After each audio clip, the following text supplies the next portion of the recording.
Here we go.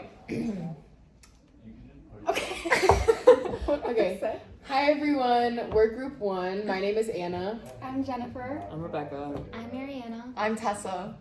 And we are researching our project on women's rights and women's violence in Bangladesh. So to start out, the little bit of history about Bangladesh and basic information is that it's located in South Asia. It borders India, and it was under British rule until 1947, until which they became a Pakistani colony.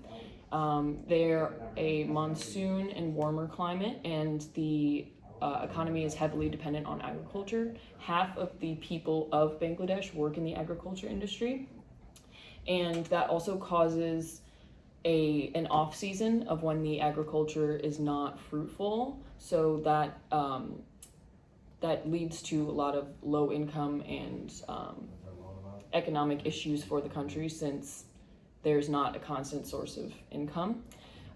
They're mostly Bengali and mostly Muslim. There's also Hindu and Christianity, but it is mostly a Muslim state. The national language is Bangala, which is established as the national language, but there are multiple languages spoken. There is very little immigration since the 1970s, and the age demographic layout, the highest percentages are between 18 to 25, and then once the ages get older, the percentages decrease. So the lowest percentage making up the population would be 75 and above, and that's about 3%.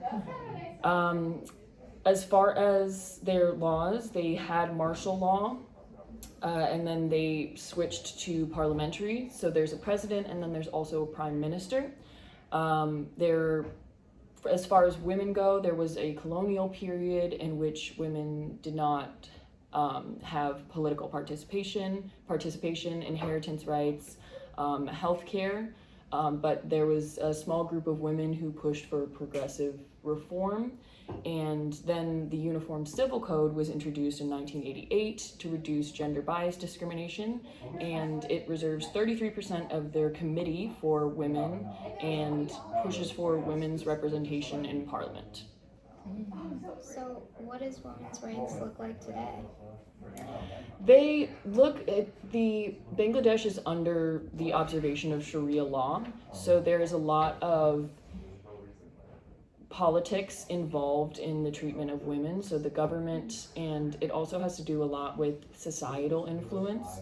So societal influence and views about women also reinforce how women are treated and how women are perceived. So women are viewed as inferior and that they have certain places in society, and when they branch out of those places, they are at a higher risk for violence and violent attacks. And because of how women's rights have been set up, a lot of women are dependent on their husbands economically, and there's a lot of research, especially with food insecurity.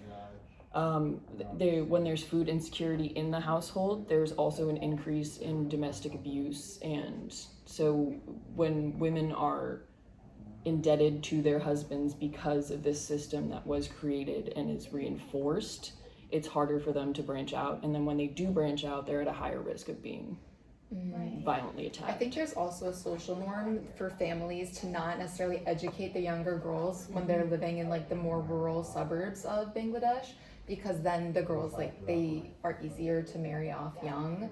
Just something I learned in the source that was written by Acker and some colleges in colleagues in 2022. And basically it talked about how in those suburbs there's a lot of like you said earlier, there's very low income, so a lot of families will resort to like trying to control females by the like that as a social norm, so that they can then marry them off younger to have like a more economical like income. Yeah, I mean, I researched an NGO like specifically about that, which is called Girls Not Brides. And a really interesting but very sad statistic that I found from it was that 12 million girls are married before the age of 18 each year, which honestly was like an astronomical number. I never would have expected that. So this NGO was created in 2011 in order to end child marriage and just support girls' rights in general. So they work with over like 1,400 organizations across nearly 100 countries. So they've really been like trying to expand their reach in Bangladesh and like other places as well, which is really interesting. Speaking of like women being married really young, they tend to also be at a higher risk of intimate partner violence. So I researched and saw that in the United Nations Population Fund, they did this survey called the Violence Against Women Survey in 2024, and they found that 62% of adolescent girls that were married off experienced intimate partner violence.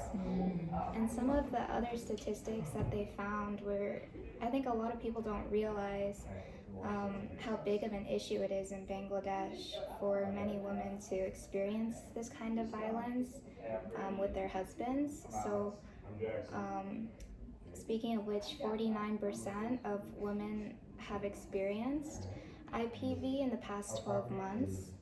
And there's also a lot of controlling behavior from their husbands, as 68% have experienced controlling behavior.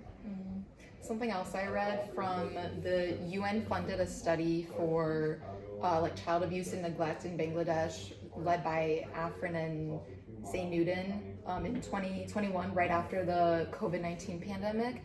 And there was a story about a 14-year-old girl who died because of excessive genital bleeding because her husband had forced like sexual relations on her, and she just couldn't get to the hospital in time. Also, he probably didn't take her or offer to.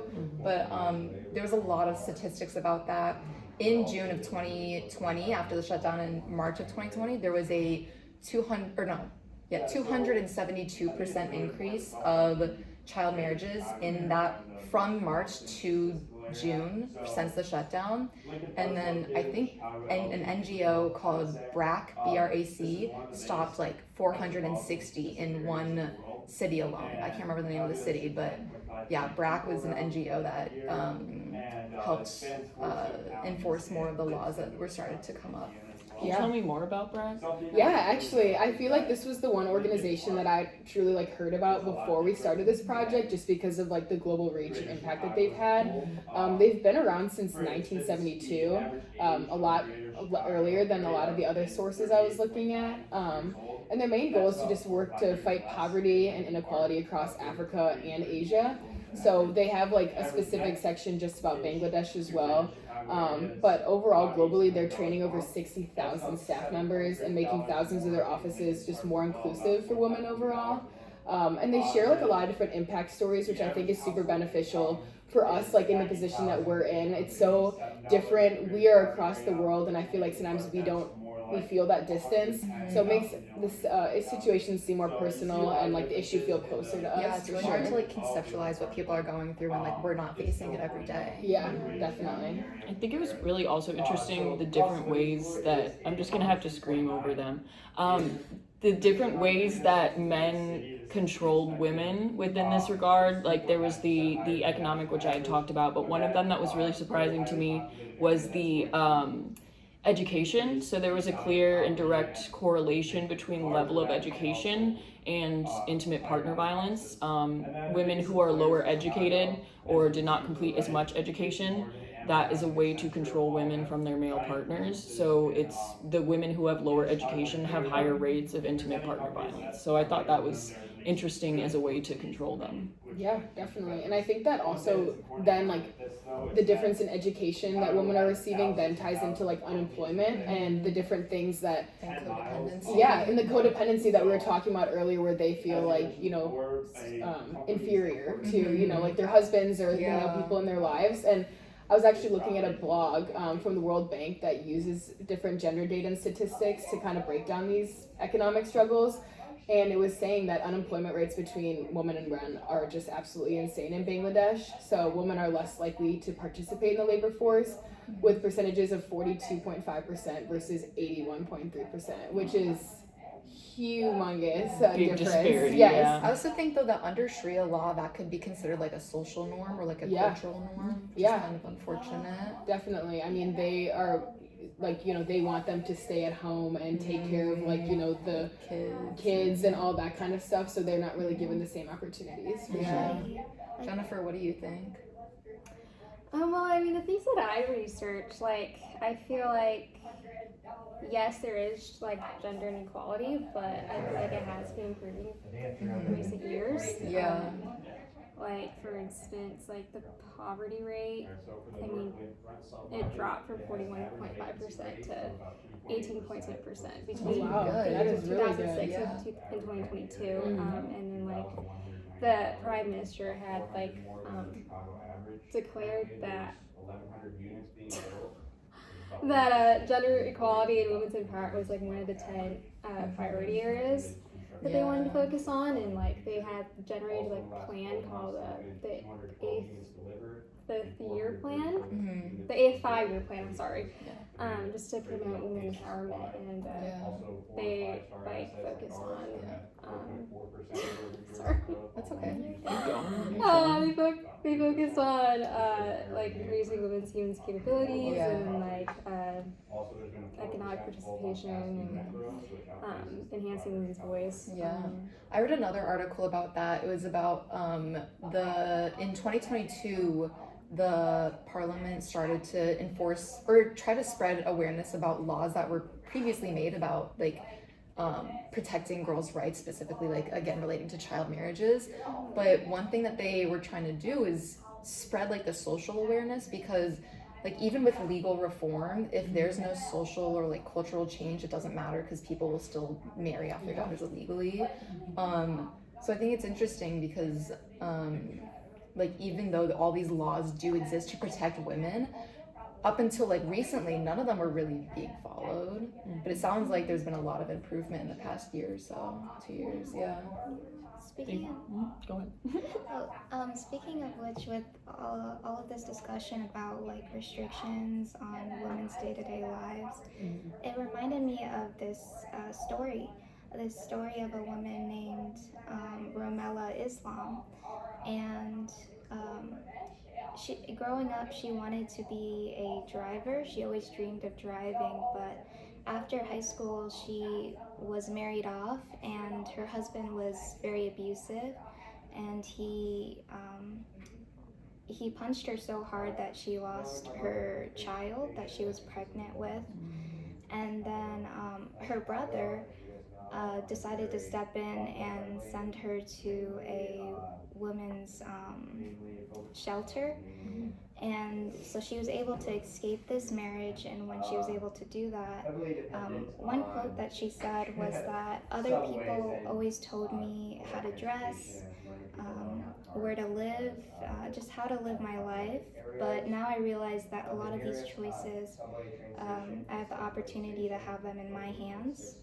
And so now I think it's a really inspiring story. I really like that. Yeah, you too. because That's really sad, but she took back her life. now Good for her. she's training to become a professional driver like she always wanted to. Aw, That's so cool. Yeah. That's good for her. that's good.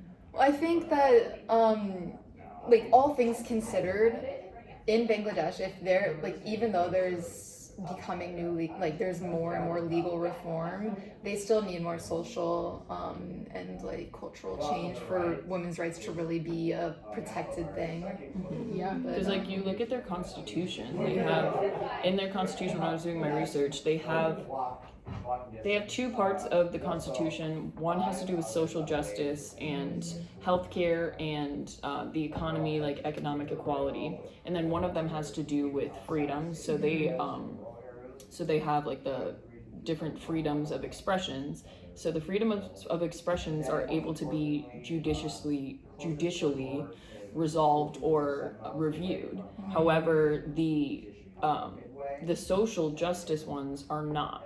So it's just kind of in the constitution. So possibly what Bangladesh could do is treat them the same rather than, because I remember reading it and being like, well, what's the point in it being in the Constitution if we're not going to enforce it? And so it's like they do have the right legislation and the ability. It all looks good on paper, but it's the enforcing it and the equally awareness. to other Oh, yeah, rights. for sure. And I think like all the NGOs have been doing like an amazing job already, but really just like pushing, like we said, like the awareness of Yeah. like what's going on in Bangladesh, like on more of like a global scale, like to kind of just like Yes. educate people on things that are going on around the world that we really have no idea about. Yeah. Well, thank you guys for listening. Thank you. Thank you guys. We look forward to seeing your projects.